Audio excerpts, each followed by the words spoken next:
സംസ്ഥാനത്ത് 50% യുവാക്കൾക്കും പങ്കാളിയെ ലഭിക്കുന്നില്ല. വലിയ ബുദ്ധിമുട്ട് പുരുഷന്മാരൊക്കെ പുര നിറഞ്ഞു പോകുന്നു എന്നാണ് ഒരു സ്വകാര്യ സർവേയുടെ റിപ്പോർട്ട്. ഫേസ്ബുക്കിലൊരു മാട്രിമോണി പേജിൽ പെൺകുട്ടികളുടെ പ്രൊഫൈൽസിൽ ഞാൻ ശ്രദ്ധിച്ചൊരു കാര്യം ഞാനൊന്ന് ഷെയർ ചെയ്യാം. അതിൽ എങ്ങനെയുള്ള ആൺകുട്ടികളെയാണ് പെൺകുട്ടികൾക്ക് വേണ്ടതെന്ന് അവർ അവസാനത്തെ പോയിൻ്റായിട്ട് ചേർക്കാറുണ്ട്. കൂടുതൽ പേരും ചേർക്കുന്നത് വെൽ ക്വാളിഫൈഡ്, പ്രൊഫഷണൽ, സ്പിരിച്വൽ.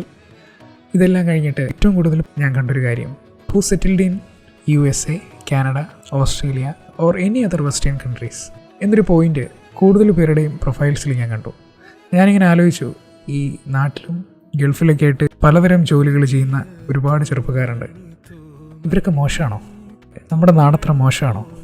ഈ പെൺകുട്ടികളൊക്കെ ഇങ്ങനെ ചിന്തിച്ചു തുടങ്ങിയാൽ ഈ നാട്ടിലും ഗൾഫിലൊക്കെ ആയിട്ട് ഇങ്ങനെ ജോലി ചെയ്ത് ജീവിക്കുന്ന ആൺകുട്ടികളുടെ കാര്യം കഷ്ടാവുമല്ലോ എന്നിങ്ങനെ ആലോചിച്ചുകൊണ്ടിരുന്നപ്പോഴാണ് ഒരു വീഡിയോ എൻ്റെ ശ്രദ്ധയിൽപ്പെട്ടത്.